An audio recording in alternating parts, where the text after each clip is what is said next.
ஒரு அரசு முடிய போகிறது. இஸ்ரேலுடைய பேரரசு என்ன செய்கிறது? முடிய போகிறது. தேவாலயம் இடிக்கப்பட போகிறது. யூதர்கள் எல்லாம் என்ன செய்யப்படுகிறார்கள்? பாபிலோனுக்கு கொள்ளையாக கொண்டு போகப்படுகிறார்கள். இந்த இடத்துல ஒரு விஷயம் நாம் புரிந்து கொள்ள வேண்டும். என்னவென்று சொன்னால், தேவ பாதுகாப்பை எருசலேம் இழந்தது. தேவ பாதுகாப்பை என்ன செய்தது? எருசலேம் இழந்து போனது. ஏன் இழந்து போனதுன்னு சொன்னால், ராஜாக்கள் சரியில்லை, அன்றைக்கு இருக்க பிரபுக்கள் சரியில்லை, மக்களும் சரியில்லை. கொஞ்சம் பேர் தான் ஆண்டவரை நல்ல ஆர்வமாக பார்த்தார்கள், விசுவாசித்து நின்றார்கள். ஆனால் நிறைய பேர் என்ன செய்தார்கள்? எல்லாவற்றையும் பின்பற்றி நடந்தார்கள். கர்த்தரை மாத்திரம் பின்பற்றாமல் எல்லாவற்றையும் பின்பற்றி நடந்தபடினாலே எருசலேம் பாதுகாப்பை இழந்தது. இதுதான் என்னுடைய தலைப்பு. எருசலேம் பாதுகாப்பை இழந்தது. தேவ பாதுகாப்பை நாம் இழந்திருக்கிறோம் என்று சொன்னால் நிச்சயமாகவே அது நமக்கு எப்போவுமே ஆபத்து தான். இந்த பூமியிலேயும் ஆபத்து உண்டு. ப்ளஸ் தேவ பாதுகாப்பு இல்லைன்னா மரணத்துக்கு அப்புறம் ஆபத்து இருக்கிறது. ஏன்னா மரணத்துக்கு அப்புறம் எரி நரகத்தில் போய் வெந்துட்டு கிடக்கணும், சத்துட்டு கிடக்கணும். பூமியிலையும் நம்ம தேவ பாதுகாப்பு இல்லைன்னு சொன்னால் எப்போ தான் மரணம் வரும்னு சொல்ல முடியாது, எப்போ தான் வலி வரும்னு சொல்ல முடியாது, எப்போ தான் ஆபத்து வரும்னு சொல்ல முடியாது, எப்போ தான் வேதனை வரும்னு சொல்ல முடியாது. இந்த விஷயங்களுக்காக இந்த விஷயங்களை நம்ம பைபிளோடு கூட நாம் ஒத்து பார்த்தோம்னு சொன்னால், பைபிளில் முதலாவது நம்ம பார்க்கக்கூடிய ஒரு விஷயம் என்னவென்று சொன்னால், நேபுகாத்நேச்சர் உடைய காலத்தில்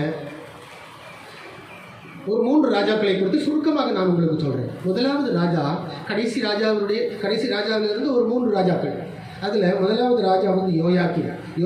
36வது வசனத்தை வாசியுங்கள். 2 ராஜாக்களுடைய புஸ்தகம் 23ஆம் அதிகாரம் 36வது வசனம். யோயாக்கீம் நான் வாசிக்கிறேன். யோயாக்கீம் ராஜாவாகிற போது 25 வயதாகிறது. 11 வருஷம் எருசலேமில் அரசாண்டார். ரூமா ஊரானாகிய எலாயாமின் குமாரத்தியாகிய அவன் தாயின் பேர் செபுதான். யோயாக்கீம். இப்போ யோயாக்கீமை பற்றி நம்ம வந்து பார்ப்போம். யோயாக்கீம் இஸ்ரேலில் இருக்கிற அந்த ராஜா. அநேகமாக இவர் 32வது ராஜான்னு வச்சுக்கிடுங்களேன். யோயாக்கீம் ஆண்டவருடைய பார்வைக்கு என்ன செஞ்சான் பாருங்கள்.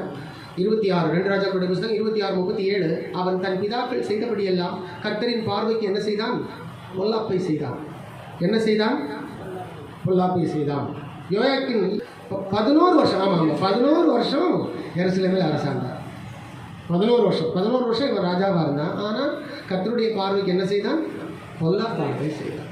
ரொம்ப பிடிக்கும், பொல்லாப்பானதை செய்தான். ஆகையினால இவனை பற்றி எரேமியா தீர்க்க தரிசனம் சொன்னார். அதை நமக்கு எரேமியா, அப்போ இவருடைய காலத்தில் எரேமியா உயிரோடு இருக்கிறார். எரேமியா இவன் செஞ்ச தப்பு பொல்லாப்பு என்னன்னு நீங்கள் பார்த்தீங்கன்னா, எரேமியாவுடைய வாயால் சொல்லப்பட்ட ஒரு விஷயத்தை எழுதுகிறாங்க. எங்கே எழுதுறாங்க? தோல் சுருளில் எழுதுறாங்க. அது இந்த எரேமியா 36ஆம் அதிகாரத்தில் இருக்குது. தோல் சுருளில் எழுதி அதை வந்து ராஜாவுக்கு முன்னாடி வாசிக்கிறாங்க. பாருங்கள், எரேமியா 36ஆம் அதிகாரம் 23வது வசனம்.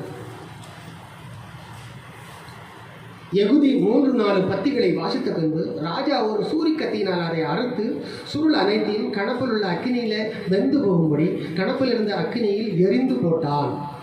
22வது வசனம். 9வது மாதத்தில் ராஜா குளிர்காலத்துக்கு தங்கும் வீட்டில் உட்கார்ந்திருந்தான். அவனுக்கு முன்பாக கணப்பு மூட்டி இருந்தது. பாருங்கள், ஏசி ரூமில் இருக்கிறான். குளிர்காலங்களில் அவனுக்கு கணப்பு, அனல் மூட்டக்கூடிய கணப்பு அங்கே எரிஞ்சிட்டு இருக்குது. பெரிய அரண்மனை, ராஜ அரண்மனை, நல்ல சாப்பாடு, நல்ல அதிகாரம், நல்ல வேலைக்காரர்கள், நல்ல அழகாக இருக்கிற காலங்களில் கர்த்தருடைய வார்த்தையை அவன் கேட்கல. 2-3 பத்தி, அதுவும் எரேமியாவுடைய வாயால் சொல்லப்பட்ட அந்த விஷயத்தை ஃபாரூக் அப்படிங்கிறவர் எழுதி அதை அரண்மனையில் வந்து என்ன செய்கிறாரு?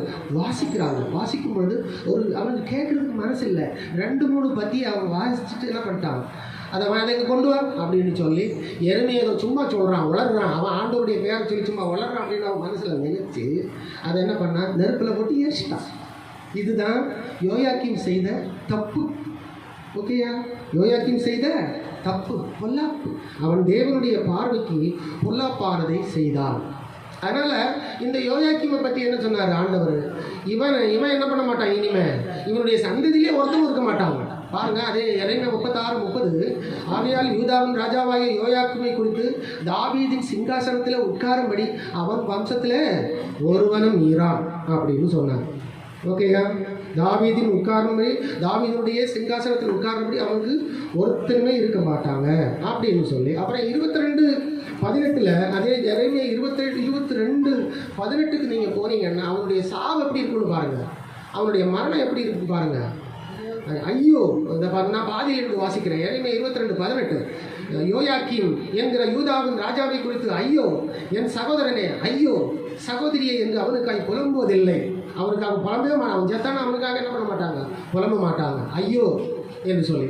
19வது வசனம், ஒரு கழுதை புதைக்கப்படுகிற வண்ணமாய் அவன் எருசலேமின் வாசல்களுக்கு வெளியே இழுத்தெறிந்து புதைக்கப்படுவான். கழுதை மாதிரி அவனுடைய குணம் கூட யாரும் என்ன பண்ண மாட்டாங்க, தொடமாட்டாங்க, அவனை யாரும் புதைக்க மாட்டாங்க அப்படின்னு சொல்லி ஆண்டவர் தீர்க்க தரிசனம் சொல்லிட்டாரு.